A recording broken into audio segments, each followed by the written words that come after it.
Buenas tardes, Puerto Rico. Soy Carmen Enit Acevedo y estamos en Bonita Radio. En Bonita Radio, como siempre, tratando de conversar con ustedes, de ustedes sobre la realidad puertorriqueña y lo que usted tiene derecho a saber. Hoy ha sido un día difícil, un día caótico, no solamente para los periodistas que estamos buscando la información, también para los políticos que han estado de frente a lo que es una acusación federal, esta vez de un gran jurado federal, lo que nadie esperaba. Nadie vio venir que era Ángel Pérez, alcalde de Guaynabo, presidente de la Federación de Alcaldes, quien iba a ser arrestado por cargos de corrupción, identificado por las autoridades federales en Puerto Rico como una persona que recibió $5,000 mensuales de manos de un contratista para garantizar contratos en su municipio y asimismo garantizar que las facturas salieran a tiempo. Vamos a conversar con dos personas, dos colaboradoras de Bonita Radio, importantes ambas desde su punto de vista, porque son estudiosas del mundo de las comunicaciones, del mundo de la historia, en el caso de nuestra primera invitada que va a estar con nosotros telefónicamente, la doctora Silvia Álvarez Curbelo. Y más tarde nos quedamos Brenda Reyes Tomasini y yo, con mucho trabajo hoy. Por lo menos queremos estar una hora conversando con ustedes y comparando notas sobre lo que está ocurriendo. Pero vamos a empezar con Silvia Álvarez Curbelo, la doctora Silvia Álvarez, profesora jubilada de la Universidad de Puerto Rico y siempre una colaboradora y amiga de Bonita Radio. Buenas tardes, Silvia. Hello. Hello. No escucho.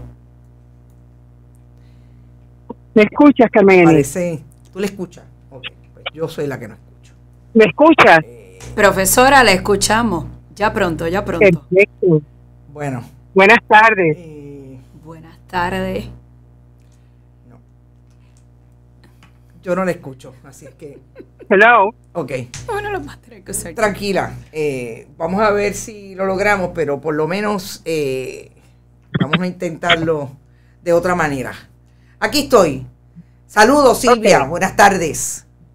Saludos, Carmen Enit, y a todo tu equipo y a toda la audiencia de Bonita Radio. Que bueno, escucha y bueno. Pensé que era importante que comparáramos notas, aunque fuera breve, sobre lo que está pasando en Puerto Rico hoy. Puerto Rico hace tiempo tuvo una racha como esta. No esperábamos hace mucho tiempo que las autoridades federales se activaran tan seguido. Yo quisiera, de una pregunta bastante abierta, ¿desde dónde tú lo estás mirando y cómo lo estás observando? Desde ese público que observa lo que está ocurriendo en relación a la corrupción. Bueno, yo lo estoy mirando desde varios ángulos, no uno exclusivamente. Claro. Te voy a decir un ángulo, por ejemplo, el de la banalización de lo que está pasando. Que es una actitud que han asumido personas, por ejemplo, prominentes analistas de la radio, inclusive no divulgando información que deberíamos saber. Por lo menos yo quisiera estar segura de que la misma gente que me está comentando las noticias no tiene los dedos amarrados y con la representación legal de estas personas acusadas, y siguen hablando en emisoras de radio muy cotizadas sin divulgar esa información. Eso, por ejemplo, me preocupa también que la gente llegue, digamos el público en general, a un momento donde ya no importe nada, todo el mundo ya está en esto. Otro más, pues, o sea, que se convierta ya en, como tú dices, o sea, no creíamos que era tan rápido. Bueno, y si empieza a pasar todas las semanas, ¿qué va a pasar? Porque entonces se devalúa completamente el crimen y el enojo por el crimen. Pienso yo. Claro. Quisiera equivocarme, pero tengo ese miedo de que eso sea así y de que empiece la gente a pensar que esto ya es para siempre. ¿Te parece que esa permanencia que tú estás leyendo y que lo ubicas de alguna manera en la banalización de esa información de parte de algunos protagonistas que yo le llamo del entretenimiento en algunos medios Ujú. tradicionales. Ujú. ¿Te parece que incluso, además de intencional, es la manera de no querer sorprenderse por algo que tienen demasiado cerca? Sí. O, digamos, hay un sentido también de impunidad, no tan solo de los acusados y de los que están por ser acusados, sino también de impunidad de parte de la gente que los defiende, y ellos tienen naturalmente derecho a la defensa, como sabemos. Pero aquí hay una frontera que no se puede, digamos, traspasar de esta manera. Digamos, el caso de Chris Cuomo no lo revela, ¿no? O sea, un personaje de los medios tan, digamos, con una fuerza extraordinaria de convocatoria, trabajando para una de los grandes sistemas noticiosos del mundo, está fuera, y ha tenido que, digamos, dejar todos los contratos mediáticos que tenía. Esto no puede, o sea, esta frontera no se puede estar, digamos, violando y violentando. Y entonces, tiene una información, ya tengo esto, ya tengo una foto, ya nadie la tiene, nosotros somos los primeros. Pero claro que son los primeros porque incluyen a quizás, pues hay que confirmarlo, no sé si tú tengas una manera de confirmar esto ya fehacientemente, pero nos están tomando el pelo en esto. Así que ese sería un abordaje que, por lo que me toca en la cuestión mediática, que es un área pues que analizo, ¿verdad? Desde mi profesión.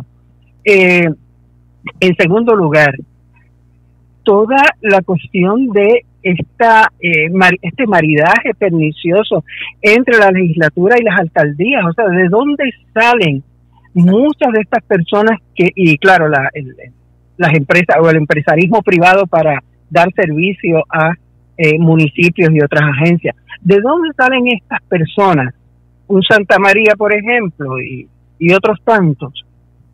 Salen de haber trabajado en la legislatura, de estar metidos, conociendo legislación, teniendo información, trabajando contactos,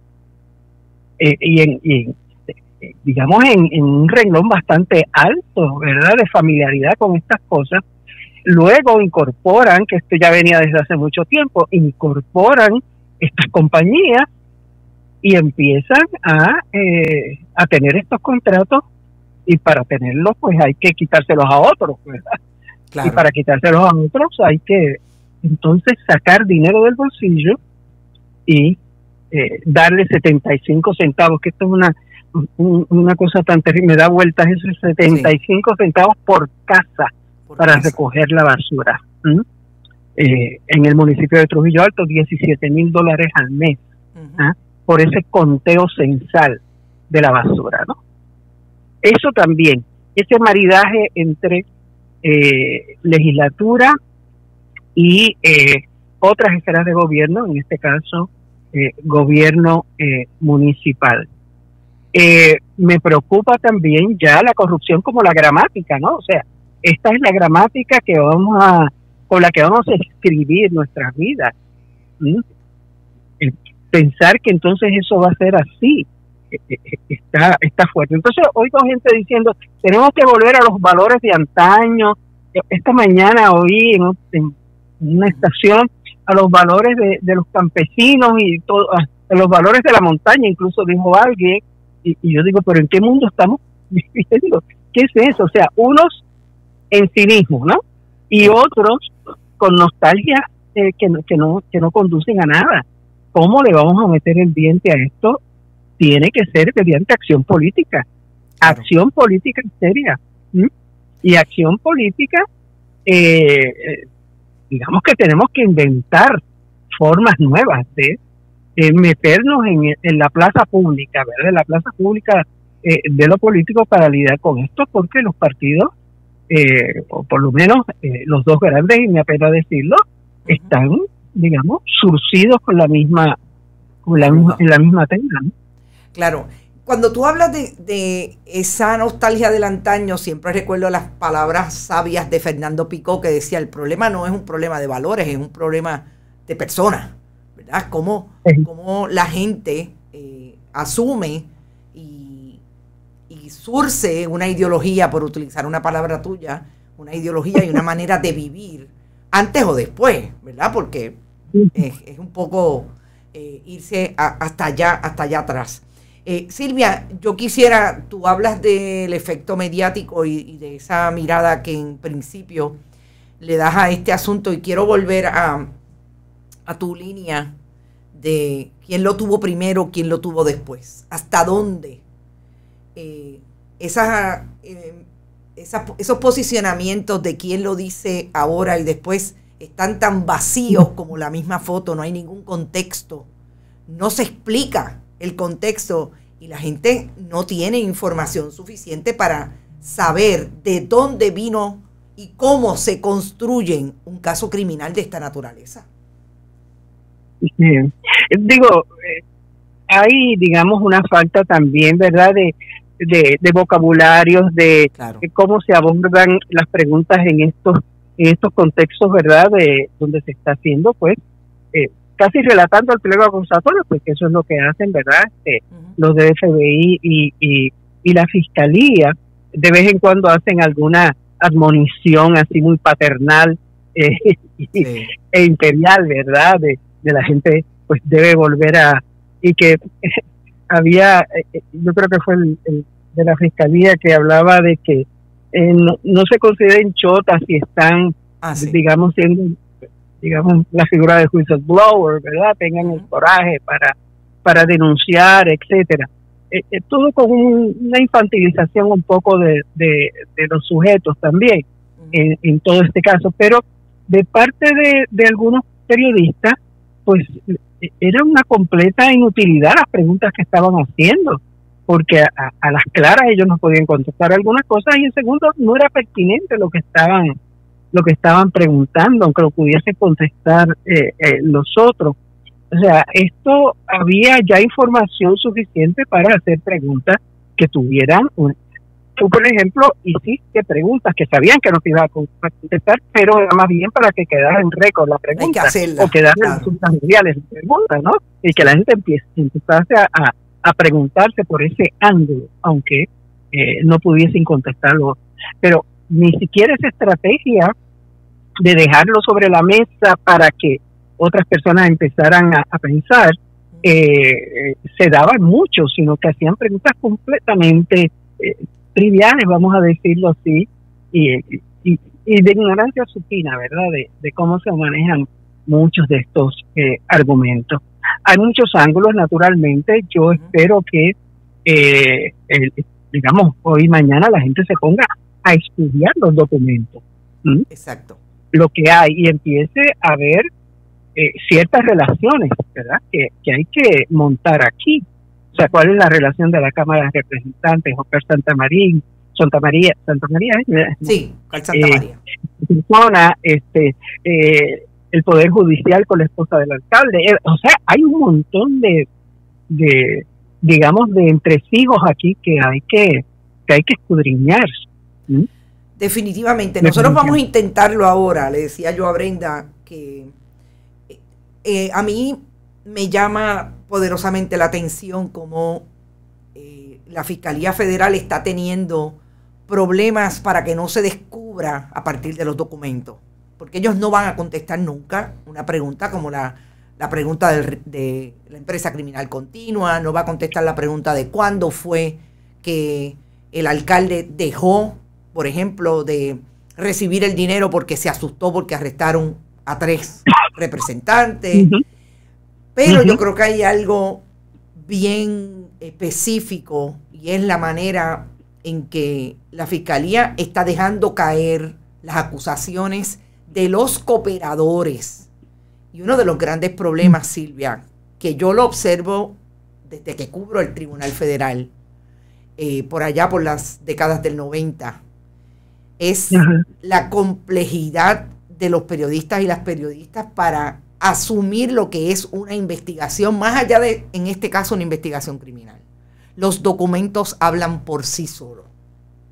Y Sí. créeme... Pero hay que dominar esto, Claro, hay que tener, digamos, un sentido de lo que esta gente está buscando. claro. No es mucho más, hay que ir un poquito más allá, hay que escalar un poquito digamos, el ojo, ¿ah? El Claro. sentido, digamos, de lo sistemático del asunto. O sea, esto no puede ser cada dos meses, pues Exacto. tener ¿cuándo fue que Silbonar dijo aquello del empresarismo el 2002. criminal del partido? ¿Ah? En el Hace un 2001, montón de 2002. tiempo.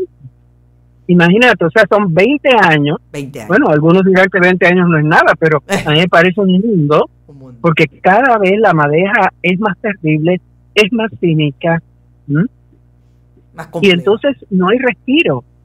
En el 19 fue el shock terrible y ¿verdad? Todas las negociaciones que sabemos de Liamantes y de todo un montón de gente Ujú. que están campeando por su respeto. Ahora caerán 2 o 3, pero esta cuestión de ir más hacia arriba no creo que se dé. Si se da, pues bueno, ojalá. Pero siempre se queda en algo menor digamos, en términos de peso político, como es el ayudante de Trujillo Alto. Y entonces Ángel Pérez, que sería como la figura más más protagónica, ¿verdad? El escándalo es Ángel Pérez, ¿no? Más que el otro. Pero entonces, más para arriba, ¿ah? Porque esto no me parece que es una persona, un abusado acá y un abusado allá que se reúnen en un carro, ¿ah? No, ¿Okay? Con algo no que lo parecen unos pasteles en yunta, ¿verdad? Eso ha sido parte de los memes del día, ¿no? O sea, la semejanza de ese paquete con una yunta de pasteles navideños. De pasteles navideños. Así es. Bueno, Silvia, te agradezco muchísimo que a corto anuncio nos hayas acompañado con tu análisis. Como siempre, agradecida de tu participación y tu compromiso y apoyo a Bonita aquí a las Radio. órdenes, todo esto preliminar, porque tenemos pocas cosas de qué agarrarnos, sí, pero confiamos en Bonita y confiamos con otros analistas, ¿verdad?, independientes de mente, que entonces empiecen a deshojar estas margaritas, ¿eh? Así es. Así será, por lo menos desde Bonita. Hasta luego. Buenas tardes. Hasta luego. Bye. Bueno, Silvia Nevares Curvelo para mí siempre es alguien que me gusta tocar cuando estamos en este tipo de asuntos, que trata tanto también de lo que los medios de comunicación y las diferentes miradas de cómo se aborda un problema y una tragedia que en Puerto Rico llevamos viendo hace mucho tiempo. Yo voy a empezar por presentar a nuestra querida amiga Brenda Reyes Tomasini, que está con nosotros aquí. En vivo. En vivo y a todo color, en Bonita, en nuestro espacio. Bienvenida, amiga. Qué bueno que estás. Pues gracias por donde empezamos, Carmen Enid. Este día ha estado bien fuerte. Yo no sé, bueno, yo quizás voy a empezar por hacer algo que no vamos a terminar hoy, pero es hasta donde hemos llegado. Le decía yo a Verónica hace un momento que cuando tú recibes una acusación federal y tú la lees y es esta de Ángel Pérez, es una acusación con mucho más trabalengua, vamos a llamarle trabalengua, porque la acusación del Félix Elcano Delgado fue una acusación mucho más específica, estaban los relojes, estaba la manera en que iba y le daban dinero, etcétera. Pero aquí hay, para mí, lo que yo identifico como la protección de un testigo cooperador que tiene por lo menos, nosotros identificamos 5 corporaciones, pero aparentemente hay 2 corporaciones adicionales que están mencionadas solamente por compañía C en la acusación del propio Oscar Santamaría, y hoy están mencionadas C y D y hoy están mencionadas como el cooperador que tiene interés financiero en esa corporación de construcción. Entonces, esto para dar un ejemplo de lo que estábamos hablando con Silvia. Esto no es sencillo, no. Pero nosotros empezar a rebuscar y establecer claramente lo que pasó en esa conferencia de prensa vis a vis las acusaciones, no solamente de Oscar Santamaría, mediante una acusación o information, que es cuando la fiscalía va directamente a donde el juez con el acusado y le dice, mire juez, esto está aquí, lo queremos acusar, y esta es la acusación. No pasa por el gran jurado. Porque yo creo que mucho de la sorpresa que nos llevamos esta mañana, desde las 5:20 de la mañana que empezamos a ver, arrestaron a 2, lo más interesante es que estaban primero en Carolina, y estuvieron primero en Carolina, era a la vez, en Estancias Reales en Guaynabo, donde vive el alcalde de Guaynabo, versus Carolina. Y Carolina estaba Radamés Benítez Cardona, que es el vicealcalde u oficial ejecutivo de Trujillo Alto, del municipio de Trujillo Alto. Cuando eso empieza a ocurrir, nosotros no tenemos acusación porque empiezan a las 5:20 de la mañana los comentarios, hay 2 arrestos. Solamente sabemos que, por lo menos en mi caso, que había una persona que era servidor público y otra persona que no lo era. Entonces tú empiezas a pensar, Javier Carrasquillo, exalcalde de Sidra, que es parte de uno de los investigados a raíz de que tenemos información de lo que ha pasado en este asunto. Oscar Santamaría, sus corporaciones, basura, contratos con los municipios, contratos con las agencias públicas. Todo esto empieza a darte la impresión, sin haber hablado con las fuentes, que es lo más increíble. Ok, pues si hay un servidor público, será fulano, será sutano. Lo más responsable es no decir quién, porque no sabes quién es. Cuando realmente llegamos a saber que era el alcalde de Guaynabo, pues no tienes acusación, tú dices, pero esto tendrá que ver con Oscar Santamaría, tendrá que ver con el Cano. El Cano lo arrestaron, lo acusaron la semana pasada, vino entonces la acusación del primer contratista. Y cuando ves la acusación, antes ves las fotos que claramente establecen, porque mire, cuando yo vi la foto dije, ese es Ángel Pérez. ¿Y sabes por qué? Por la camisa de cuadro, porque a Ángel Pérez le encantan las camisas de cuadro. Pero cuando veo la segunda foto, veo a Oscar Santamaría claramente y no veo al segundo, porque es Radamés Benítez. Y ahí es que tú empiezas, no, ¿qué está pasando aquí? ¿Cuál es el contexto de esa foto? ¿Dónde es esa foto? Esa foto es una captura de un video. Aquí hay grabaciones orales no telefónicas. Aquí hay video, aquí hay foto. Vigilancia establecido claramente por el fiscal federal. Surveillance. Sí, los surveillance, las imágenes de las vigilancias, porque esto es como en efecto una historia que tú puedes relatar, como las autoridades federales se sientan y, o sea, dirigen un operativo y una operación de este nivel de investigación y todo lo fotografían, lo toman en video, o sea, aquí van a saber cuántas veces fueron, Brenda, a donde un juez a pedirle permiso para las grabaciones orales no telefónicas. Mira, cuando comenzamos la llamada tú con la profesora Álvarez Curbelo, que veníamos hablando, estos son muchos años, Carmen Enid, son muchos años. Estamos hablando desde la administración de Pedro Rosselló, que se están cocinando estos esquemas cada vez más burdos, absurdos, y más complejos. Como dice la profesora Álvarez Curbelo, es un maridaje, y cada día es más perverso el esquema, cada día es más complicado, cada día es más cínico, cada día es más... yo creo que no hay una palabra que pueda describir exactamente. Hay muchas palabras. Claro. Pero no hay una palabra exacta que pueda definir qué es lo que está pasando, pueda describir qué es lo que está pasando.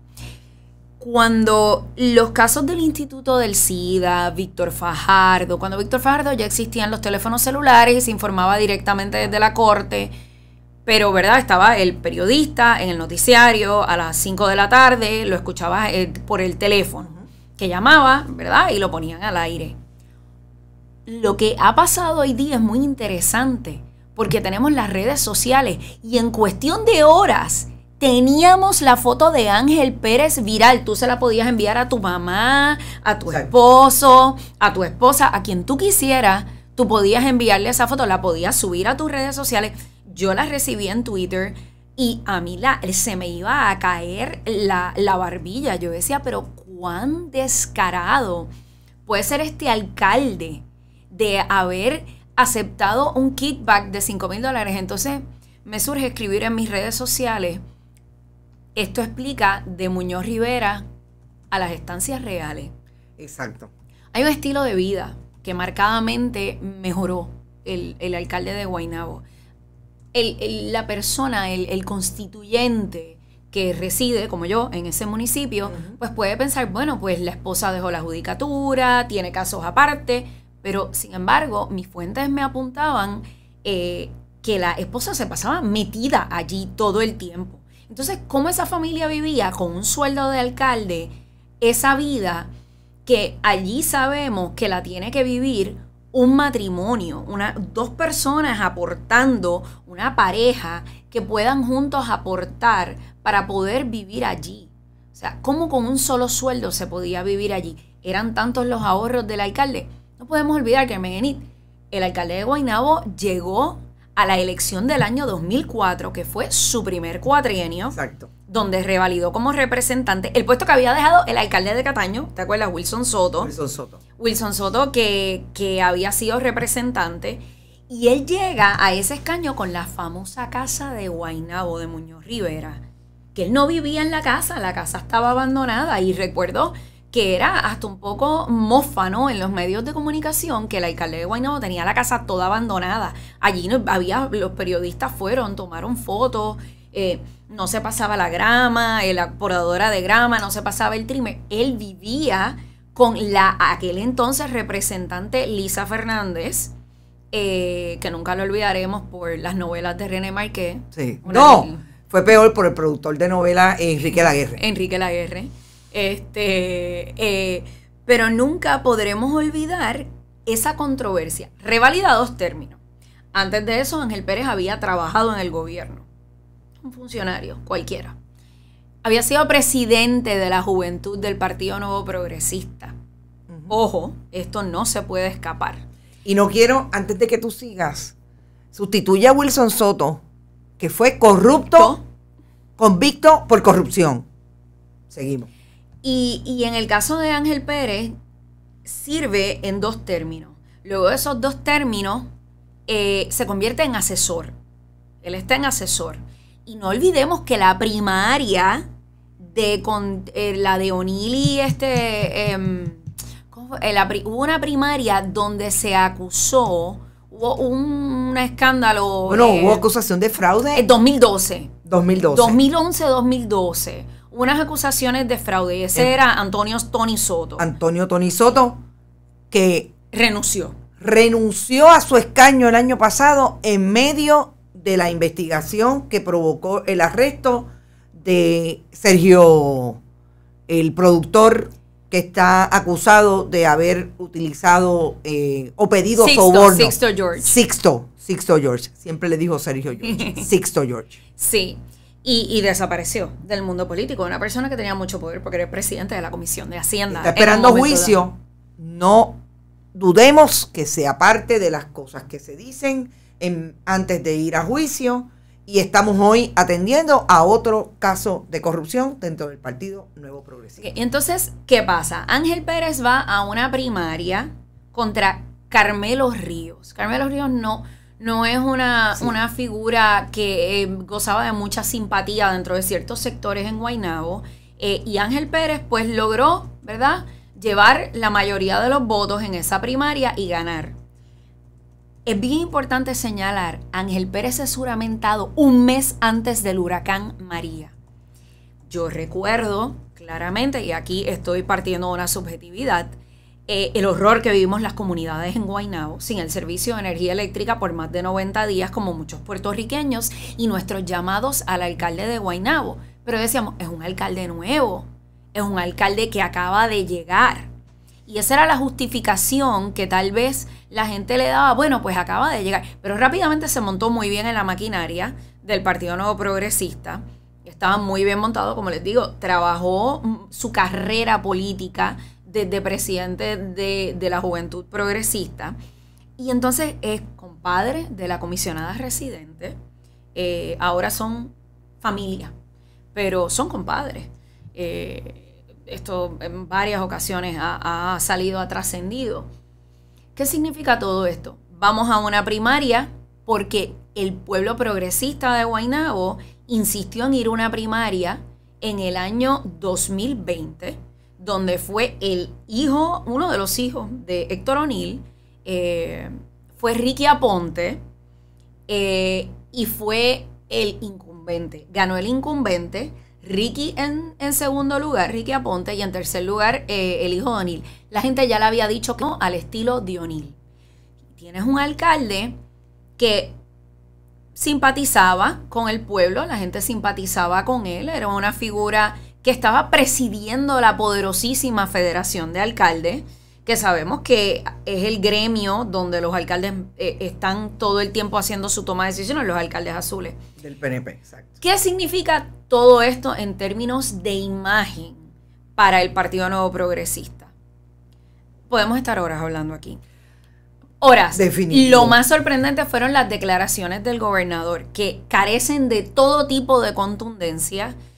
A mí me parecen muy desacertadas las expresiones del gobernador. Sí me parece acertado que le pida inmediatamente la renuncia. Eso es todo lo que debe hacer el gobernador. Esa parte está muy bien. Pero el gobernador carece de la contundencia. Para un gobernador que lleva menos de un año, bonitos y bonitas, en el poder, menos de un año en el poder, escándalos de corrupción, son contadas las ocasiones que un gobernante llega y tiene escándalos en menos de un año. En Perú pasó con Pedro Pablo Kuczynski, creo, el economista. El economista. El sí. economista. Pero son muy pocas veces las que estas cosas pasan. O sea, menos de un año. Es increíble, en menos de un año, Carmen Enit, que tengamos tantas acusaciones. Entonces, el gobernador empezó primero con el Cano, no, estos son casos aislados, me da mucha pena, ¿verdad? El gobernador toma una cierta distancia a nivel mediático. Pero, ¿qué iba a hacer aquí en el caso de Guaynabo? Es el poderoso alcalde presidente de la Federación de Alcaldes. No puede tomar una distancia, lo tiene que aceptar y tiene que tomar unas acciones más contundentes y más fuertes para que el pueblo pueda entenderlo. La profesora señaló algo muy, muy interesante. Ella dijo que esto se convierte como un lugar común, esta cuestión de la corrupción. Sí. El famoso compassion fatigue de Baudrillard. O sea, te cansas, ves la misma imagen, la misma imagen, la misma imagen de sufrimiento y ya no te causa compasión. Eso es un término acuñado en la comunicación. Yo creo que al pueblo de Puerto Rico le está empezando a pasar esto. Nosotros tuvimos un respiro desde los años de Rosselló. Recuerda, todos aquellos casos y escándalos de corrupción, tuvimos como una especie de respiro. Y ya los escándalos de corrupción, pues salía uno, salía otro, y nunca nos dejan de sorprender. Pero aquí no es lo mucho, es lo seguidito, como dice mami. Y esa parte es la que todavía me tiene un poco pensando cuáles van a ser las movidas de las próximas semanas, porque fíjate cuáles fueron las palabras la semana pasada y cuáles fueron las palabras esta semana. Nosotros todavía no hemos terminado. Mira, yo creo que para tomar el asunto desde ahí, de las palabras de los fiscales, del fiscal Stephen Muldrow y del jefe del FBI. Primero, que yo creo que está el jefe del FBI que ayer, el martes, le hizo lo que yo llamé un lavado de cara al gobierno de Puerto Rico, intentando establecer que el gobierno de Puerto Rico, en efecto, coopera, participa de atacar la corrupción. Con las personalidades, las personas que llegaron a esa conferencia de prensa donde no estuvo Stephen Muldrow. Y hoy lo que viene a decir Joseph González es insistir en que esto no se ha acabado y que él es una persona de pocas palabras. Cuando dice Joseph González que es una persona de pocas palabras, está evidentemente aludiendo al pasado director del FBI, Douglas Leff, que era el que hablaba mucho y decía que se montaran en la guagua, que participaran y cogieran el pon con ellos, porque si no, pues los iban a ir a buscar a las casas.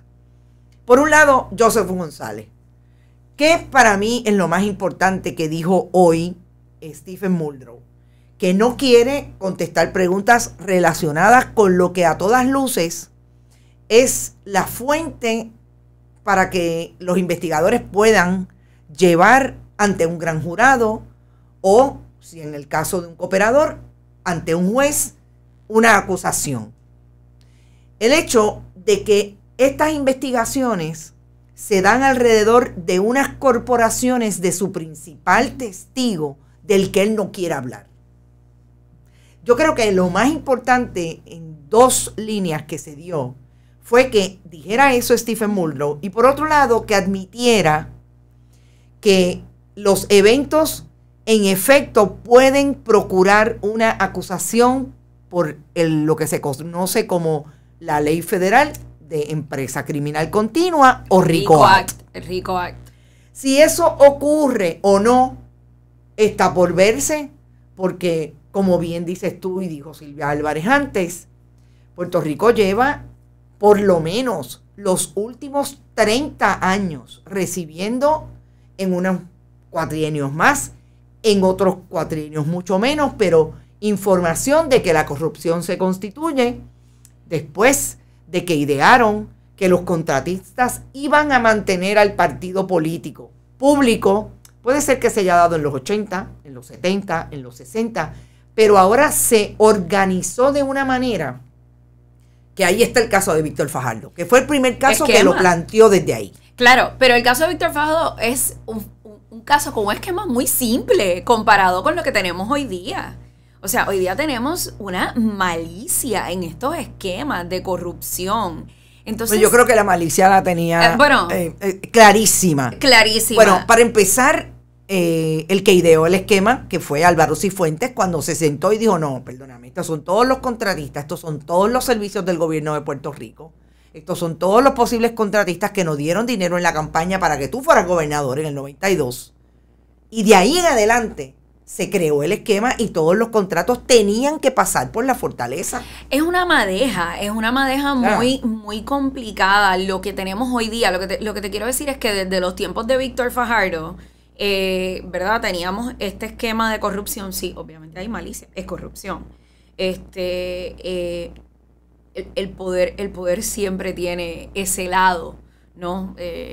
Hace poco estaba leyendo una serie de ensayos básicamente que decía que el poder es malo, intrínsecamente malo es el poder. Pero bueno, volviendo al tema, mira, yo creo que estamos hablando que los esquemas de antes no eran tan complejos como los esquemas de hoy. Que es como que te anoto que me vas a dar 75 chavos por esto, y entonces cuando saco la suma total es esto, y entonces te doy el dinero en un sobre como si fuera una yunta de pasteles. No lo guardo en la caja fuerte de la casa. Y no es como que dame los chavos y me voy, me los entregas en una caja de zapatos. Mira, yo te diría, y estamos hablando de la caja de zapatos de los años 90, cuando el candidato a alcalde corría como la pizza, y José Granados Navedo le entregó $2,000, $25,000, perdón, en una reunión en un apartamento en Isla Verde, $25,000. En una cajita de zapatos. Yo te diría que eso pasaba en el 90. Eso pasó cuando Buzo Buzo le dijo increíblemente con un traductor, porque él no sabía inglés, al contratista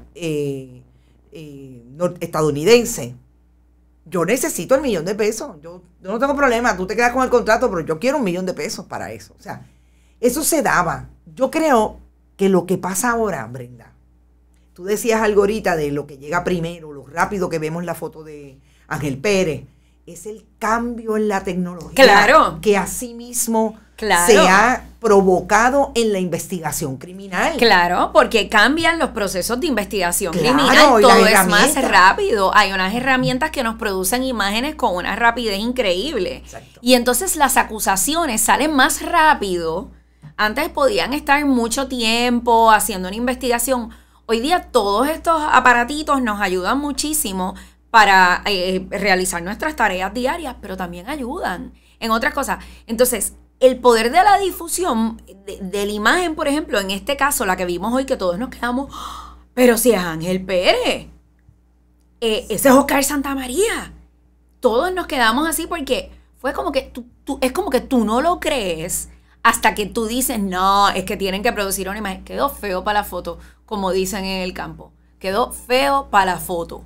Quedó bien feo, como decían en mi barrio. Así que yo lo que creo es que la tecnología ha traído un cambio bien grande. Entonces, ¿cómo afecta esto la imagen del partido político? ¿Cómo el gobernador tiene que reaccionar a unas cosas que salen con una inmediatez increíble? Los gobernadores de hoy no son los gobernadores de antes. No pueden esperar a que los prepare el personal de prensa. No pueden esperar a ver las imágenes en el periódico. Eso llega después y usted las tiene, como digo yo, para disfrutárselas tranquilamente en su casa y quizás pues las ve mejor que las vio en el celular.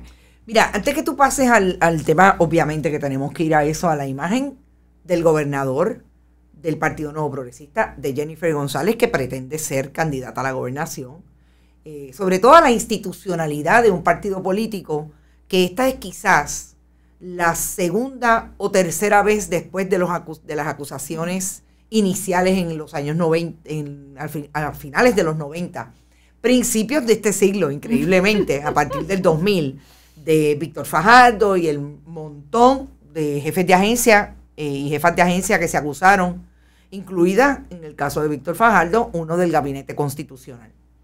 Ese golpe, antes de ir a ese golpe, yo quiero dar dos ejemplos de lo que me parece es importante en esa conferencia de prensa y que se pasa inadvertido por la rapidez y el poco tiempo que algunos colegas le dedican a estudiar cómo es que estas investigaciones se dan. Cuando el fiscal federal dice que hay en la acusación de Ángel Pérez una transacción, porque hay una pregunta del periodista o la periodista en este caso que lo ubica en esa foto. Esa foto de Ángel Pérez con Oscar Santamaría, donde hay un sobre con lo que se alega en la propia acusación, que es dinero en efectivo, tiene una fecha del 19 de agosto del 2021. Y esa fecha lo ubica tan temprano como hace 3 meses. La pregunta es que ¿cuánto dinero se pudo haber dado apropiado en esas transacciones? La pregunta insiste, pero es que esto es de agosto. Porque hay una cosa fundamental cuando nosotros vemos estos casos y es que el testigo cooperador no es un testigo cooperador, se acabó la investigación y yo acuso. No. El Félix Elcano Delgado pudo haber estado alambrado, y estoy segura, hace 7 meses. Oscar Santamaría, mucho más, hasta el otro día. Nosotros todavía hoy no sabemos quiénes son los que pueden llegar, que nos sorprendería que fueran de hace 2 semanas. Porque es parte de una investigación en proceso. Y usted habla, fiscal investigador, con el abogado de ese testigo cooperador. ¡Ojo! La abogada de Oscar Santamaría es María Domínguez Victoriano, ex fiscal federal de todos los casos de corrupción que se acusaron y se trajeron en la década del 90, María Domínguez estaba en un 75-80% de los casos. Jefa de la unidad de crimen de Cuello Blanco en un momento dado cuando Rosemilia Rodríguez era fiscal federal interina. Antes, con Guillermo Gil Bonal, era una persona de fila de que veía casos de corrupción pública. Pues usted, ¿qué usted cree que puede pasar? Y esto para materia de información, ¿verdad? De cómo se da. Pues ese contacto se inicia, todavía no sabemos cómo llegó Oscar Santamaría a las autoridades federales. Yo les aseguro que no fue que lo fueron a buscar. No. A él lo dio alguien. Y cuando empezaron a ver a Oscar Santamaría se dio cuenta, hizo así y dijo, yo tengo mucho que decir. Probablemente alguien que no quiso jugar por las reglas de Oscar Santamaría, porque escuché hoy al licenciado Baldo Carlos decir que la estrategia de Santamaría era colocar una bolsa de $10,000 cuando hacía estas visitas a los alcaldes. Eso fue después que empezó a cooperar con las autoridades federales y gracias por decirlo. Porque ahí es donde ubicamos entonces cómo es que no podemos entender que las autoridades federales digan en una acusación, esa grabación fue ese día, y por eso digo, estamos claros que quienes colocan para que tú las veas y las publiques en tu medio, esa fotografía, esas capturas de imagen y esos videos, es la Fiscalía Federal en sus mociones. Es un pescado, era un pescado lo que le estaba tirando. No a Ángel Pérez. No. A los medios de comunicación. Sí. Estamos claro. Sí, a los medios, pero mira. Pero eso ocurre para redondear, porque cuando esa persona llega donde el fiscal, la fiscal, donde los investigadores, con esa abogada, eso no se ocurre que tú te sientas primero. O sea, María Domínguez no va a dejar que Oscar Santamaría se siente con Stephen Muldrow a hablar de la vida y de los peces. No. Cuando ella llega, ella prepara el escenario, hasta dónde yo llego, hasta dónde mi cliente puede llegar. Empiezan las negociaciones. Claro. Esa oferta de prueba, tú me la tienes no solamente que probar, es que en el camino, para tú tener solamente 5 años de cárcel, $6 millones de los 100 que te ganaste en transacciones con el gobierno, 6 millones solamente me vas a entregar y a saber con cuánto te vas a quedar. Y poder pagarle a la abogada, porque eso es dinero habido en esas transacciones ilegales. Tú me tienes que dar mucho más que el alcalde de Cataño o un contratista que lo hacía contigo. Y yo creo que estamos viendo el inicio de esa escalada hacia arriba.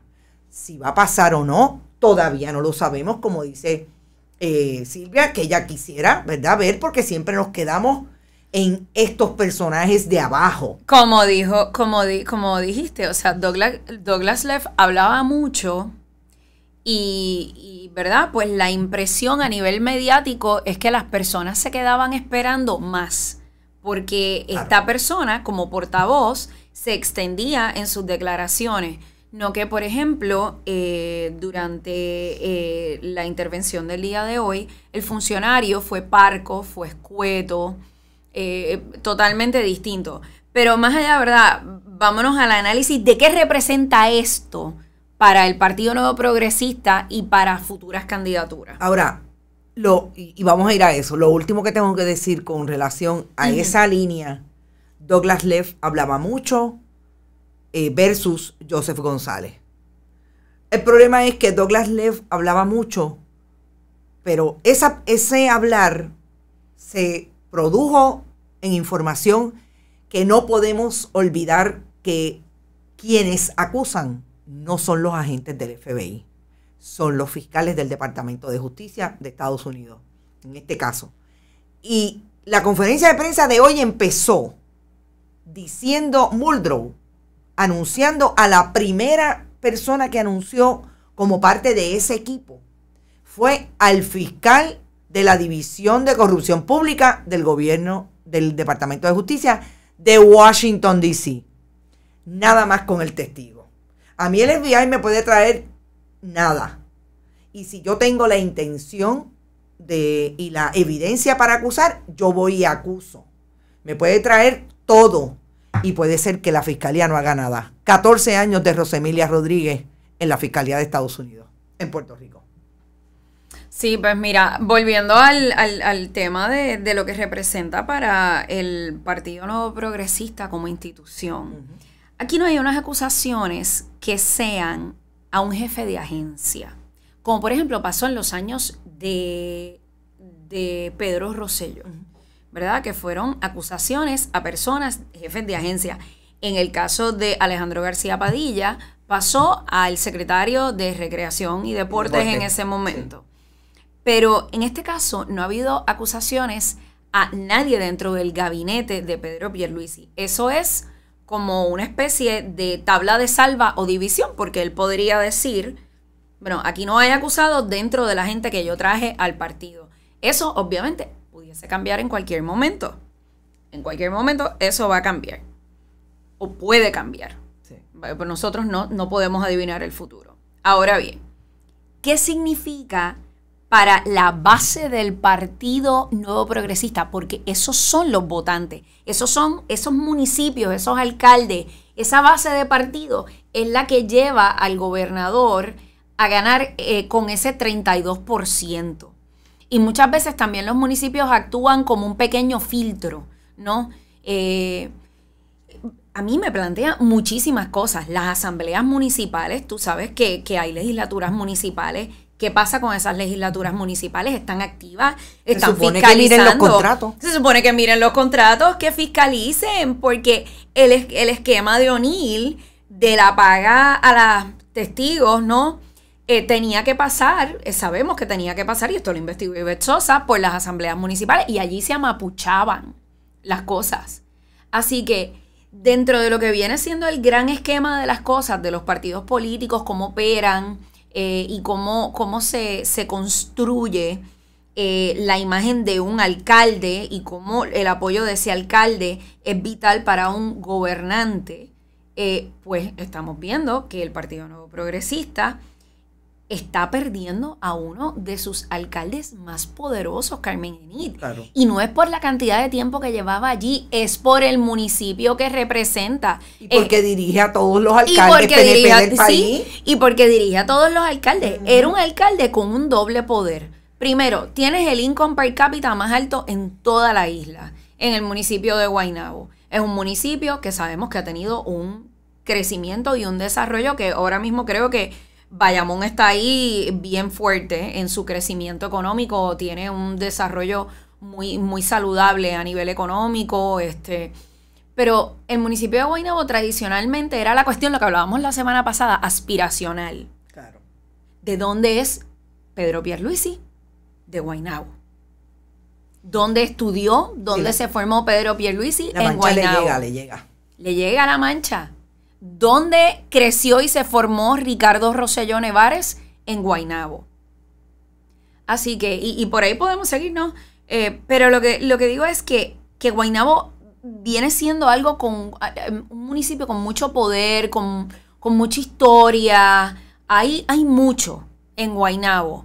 Igual que lo hay en Bayamón, igual que lo hay en Carolina, igual que lo hay en Mayagüez, porque son municipios donde hay grandes poblaciones. Y de ahí es que entonces salen los votantes.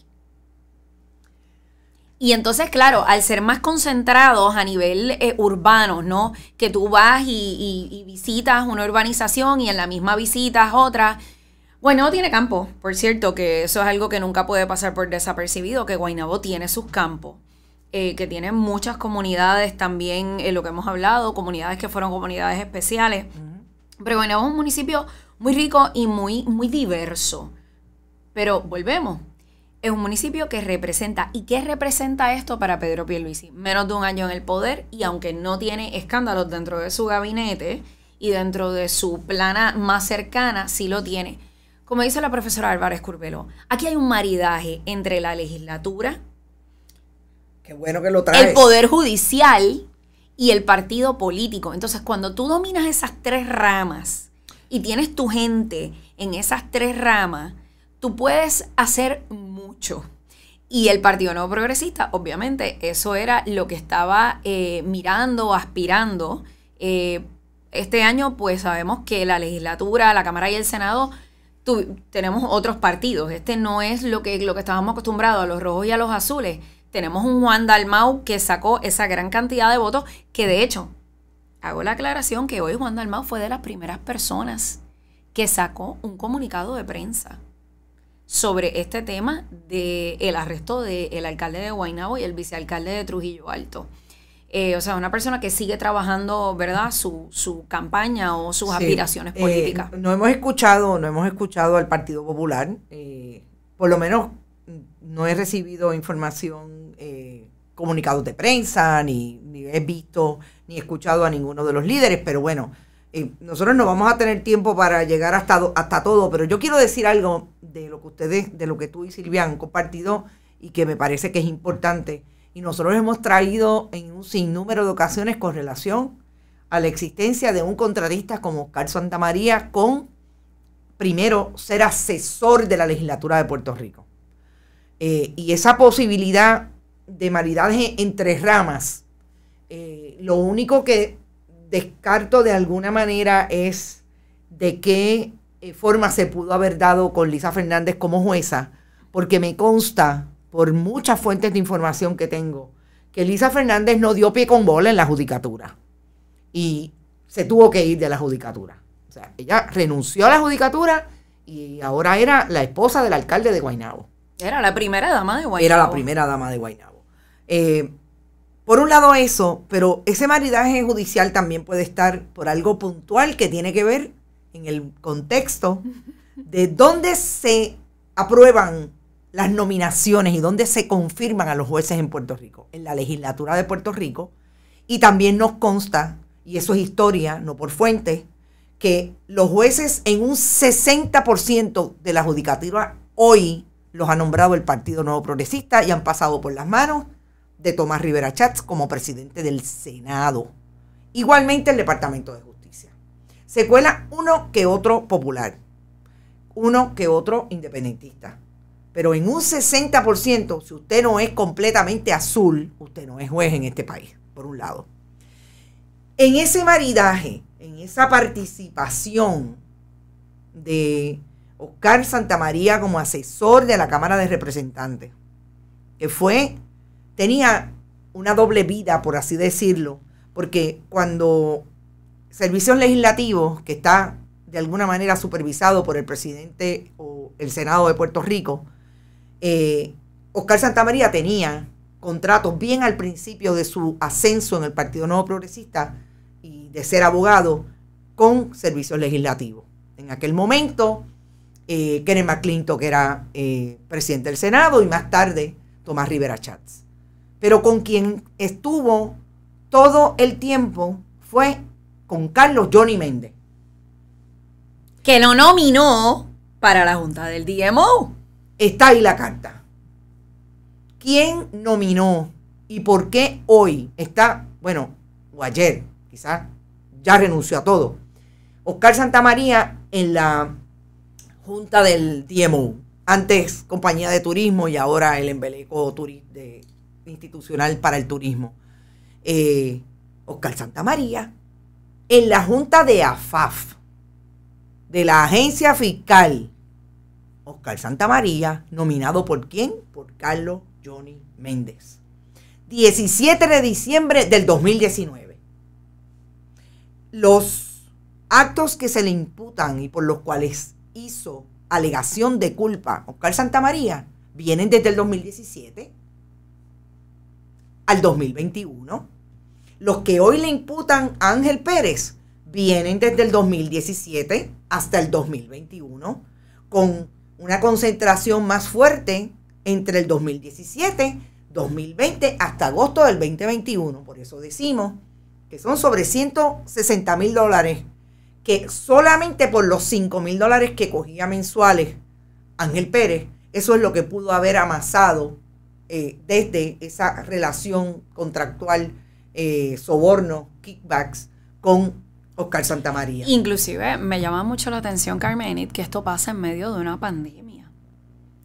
En medio de una pandemia, cuando en Puerto Rico estábamos encerrados, cuando en Puerto Rico no se estaban dando una serie de servicios, las alcaldías permanecían cerradas, pero estaban recibiendo kickbacks. O sea, que es bien fuerte. Por eso te digo, hoy día los medios de comunicación reseñan unas cosas y pues el espacio que ofrecen las redes sociales, claro, que se presta más pues para esto mismo, el periodismo independiente, la investigación independiente, el periodismo ciudadano, también las redes, esa inmediatez de la comunicación se presta para otras cosas. Y yo digo, es ver esa imagen, pensar, esto pasó hace apenas 3, 4 meses. O sea, ¿en qué cabeza cabe? Hace 3 o 4 meses atrás, el señor Ángel Pérez tiene 2 niñas y tiene un hijo grande. Son 3 meses y medio de la última transacción que sepamos hasta el día de hoy. Claro, pero entonces cuando ves las fechas, tú dices, claro, esto pasó en la pandemia. O sea, básicamente todo esto viene pasando durante el periodo de tiempo que es la pandemia, que los alcaldes tenían, como te digo, esas alcaldías cerradas donde no se estaban dando una serie de servicios a la comunidad, pero entonces sí teníamos para hacer este tipo de chanchullo, como le decimos bien coloquialmente en Puerto Rico, porque esto es un chanchullo. Mira, yo obviamente nos tenemos que ir. Lo que tengo que decir con relación a la acusación de... en profundidad no lo vamos a poder hacer ahora. No, esto necesita 2, 3 programas más. Porque obviamente pues la acusación de Oscar Santamaría la tengo bastante clara, pero todavía faltan unos extremos, sobre todo con el asunto de las corporaciones, porque hay que leer el documento 12 veces para entre A, B, C y D, y sobre todo entre persona A y persona B. Hay que hacer un rompecabezas. Hay que hacer el rompecabezas y la acusación de Benítez Cardona, el vicealcalde de Trujillo Alto, es un poco más clara, pero a mí todavía me representa una duda puntual quién era la persona A versus la persona B, porque tenía intereses económicos en las corporaciones, porque parecería que en el caso de Oscar Santamaría la persona A era Félix Elcano Delgado. Así es que no descartemos nada, pero eso mañana a las 8 definitivamente. Lo último que quiero decir de esa conferencia de prensa, y que me pareció interesante que dijera Stephen Muldrow, que en un momento dado se detuvieron los pedidos de soborno porque el acusado hoy, Ángel Pérez, se asustó cuando arrestaron a María Milagros Charbonnier, a Nelson del Valle o a Néstor Alonso. No me quiso contestar la pregunta, se la hice 3 veces, de en qué acusación. Me dijo el periodo. A mí me parece que fue cuando arrestaron a María Milagros Charbonnier. Yo también pensé lo mismo, porque ahí fue que entonces se empezó a hablar de la esposa del Cano Delgado. Exacto. Y yo creo que ahí fue como que todo el mundo recogió velas y dijo, espérate, pero entonces llegan las elecciones, ganó la primaria, porque acuérdate que en el caso de Ángel Pérez va a primaria, como dije. En el 2020 no. En el 2000, sí, él fue a primaria en el 2020. Bueno, sí, es cierto. Él fue a primaria a la alcaldía de con el hijo de O'Neill. Con el hijo de O'Neill y con Ricky Aponte. Esos fueron los 3 candidatos. Claro. O sea, que todavía he was hanging by a thread, como dicen en el norte.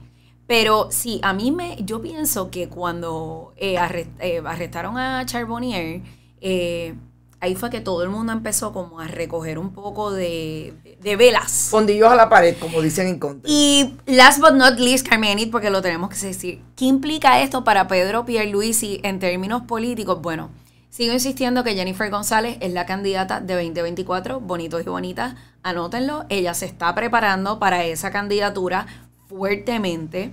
Hay que ver si el Partido Nuevo Progresista puede lavarse la cara luego de todos estos escándalos de corrupción y lo que venga, ¿verdad? Pero más hacia el futuro, como dije, no somos pitonizos, pero lo que pudiese venir en un futuro, si el Partido Nuevo Progresista podrá trabajar su imagen como partido a partir de una candidata solamente, que sería la que llevaría la fuerza mayor de camino a las elecciones. Recuerden que las campañas políticas se basan en una imagen. La imagen vende más que el mensaje. Yo lo he repetido muchas veces aquí. Esto es 55% la imagen, 33% el tono y 7% el mensaje.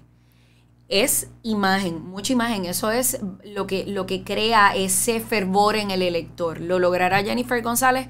No lo sabemos. Pero va a tener que tener mucho cuidado pero con la los imagen, donantes. pero la imagen que vimos hoy sí nos impactó a muchos puertorriqueños.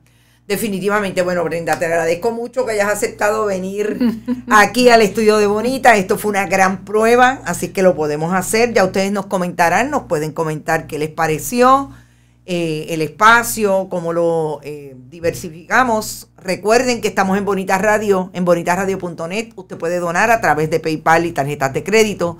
También lo pueden hacer en la Fundación Periodismo 21 en su ATH móvil. La Fundación recibe cheques o giros postales a nombre de la Fundación, PMB 284, PO Box 194000, San Juan, Puerto Rico 00919-4000. Siempre estamos en Bonita Radio en Instagram, Bonita-Radio en Twitter, Bonita Radio YouTube, iVoox, iTunes y Spotify. Sobre todo nuestra gente de la diáspora que nos ve desde cualquier parte del mundo. Ya están ahí comentando en la conferencia de prensa las preguntas malas. Son periodistas que no sirven. Perdón, nosotros hacemos lo que podemos. Pero gracias siempre por estar. Y recuerden, gracias al auspicio de Buen Vecino Café, de las cooperativas Abraham Rosa, Vega Alta Coop, la cooperativa de Juana Díaz y Manuel Seno Gandía, estamos en pie y queremos seguir en pie. Nos vemos mañana, porque esta tarde no hay programa a las 5 de la tarde. Tenemos compromisos precisamente manejando, buscando chavos hasta debajo de las piedras. Mañana a las 8 de la mañana prometo un análisis completo de las acusaciones de ese vicealcalde de Trujillo Alto que cobraba 75 centavos por casa, $17,500 al mes para asegurarle los contratos a Oscar Santamaría Torres. Y la acusación y las nuevas corporaciones que pudiera tener Oscar Santamaría para sobornar y participar de los contratos del municipio de Guaynabo con el alcalde Ángel Pérez, según la acusación del gran jurado. Nos vemos mañana. Gracias, buen provecho una vez más. Gracias, Brenda. A ti. Hasta mañana.